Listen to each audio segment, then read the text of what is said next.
The morning air was cool and quiet when Daniel tied his running shoes and stepped outside.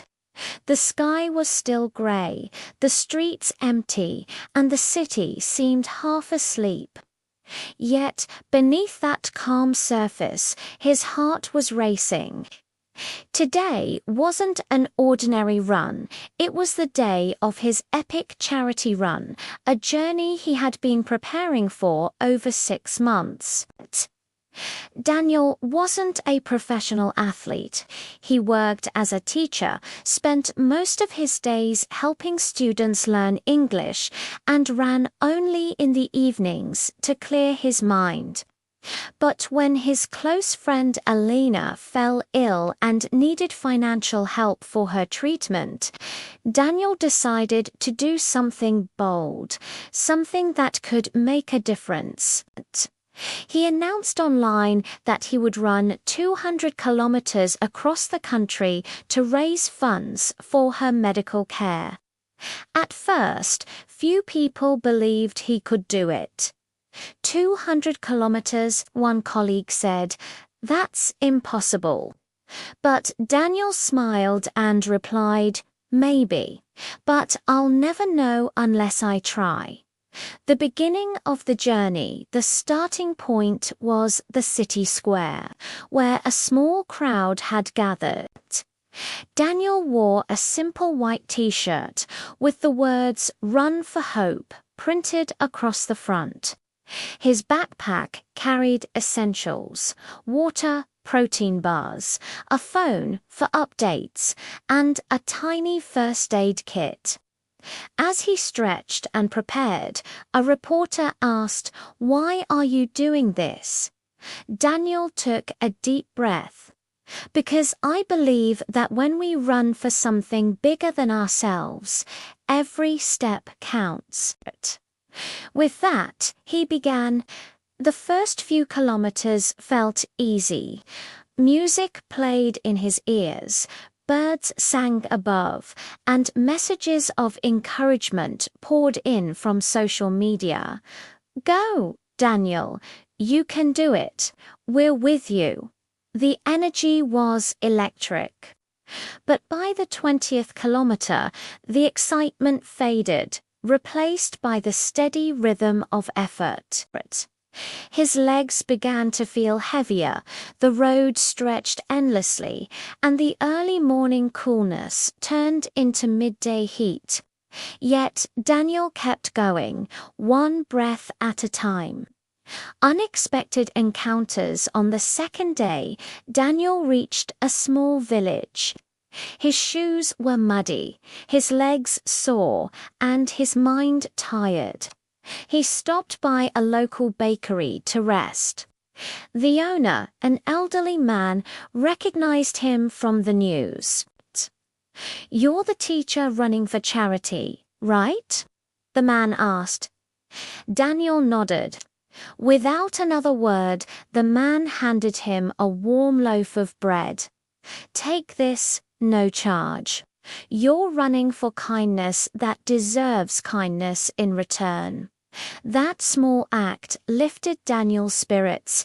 Later that evening, a group of children ran alongside him for a few minutes, laughing and waving signs that read, "Run, teacher, run." He smiled, feeling a rush of energy. The journey was no longer about endurance alone, it was about connection. Each town brought a new story. A cafe owner offered him free coffee. A cyclist joined him for a few miles. A family even let him camp in their backyard for the night. Every encounter reminded him that compassion was contagious. The breaking point. By the 5th day, Daniel had already covered more than 150 kilometers. His body screamed for rest. His knees throbbed, and every step felt like a battle. The donations had already surpassed expectations, more than enough to help Alina, but Daniel refused to stop. Then came the storm. Dark clouds rolled over the horizon and rain began to pour.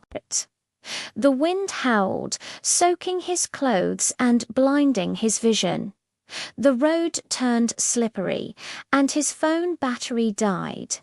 For the first time, Daniel felt alone, truly alone.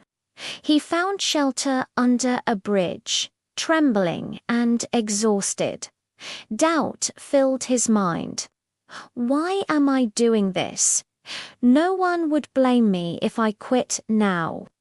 But then he remembered Elena's message from the night before. Every step you take gives me strength to keep fighting. Thank you for running for me. Her words echoed in his heart. Slowly, Daniel stood up, tightened his shoelaces, and stepped back into the rain. 1 more kilometer, he whispered. Just 1 more. The final stretch. The next morning, the sky cleared. The road ahead was long but glowing with sunlight. Daniel could feel the finish line approaching. His body was still in pain, but his spirit burned brighter than ever.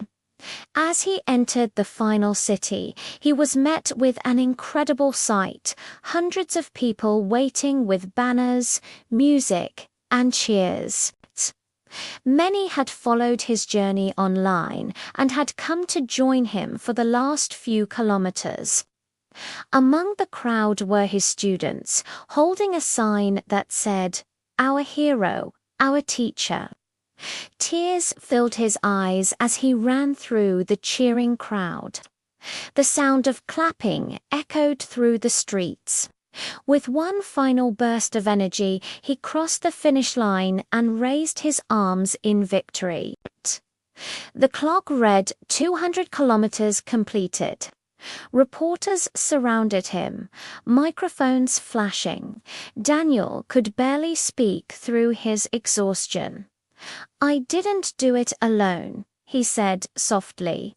"Every message, every smile, every bit of support carried me here. This run belongs to all of us." A ripple of kindness within hours. Daniel's story spread across the internet. Donations poured in not only for Elena but for other causes as well. His journey had inspired people around the world to start their own acts of giving. Small runs, bake sales, community events. Weeks later, Elena fully recovered. When she met Daniel again, she hugged him tightly. "You didn't just save me," she whispered. "You reminded everyone that one person can still make a difference." Daniel smiled. "You were my reason to run. You gave me purpose." He continued running after that, but not for records or recognition. He ran for causes: children's education, climate awareness, local charities. His runs became a movement known as Steps of Hope. Wherever he went, he told people the human spirit is like a muscle. The more we use it for good, the stronger it becomes.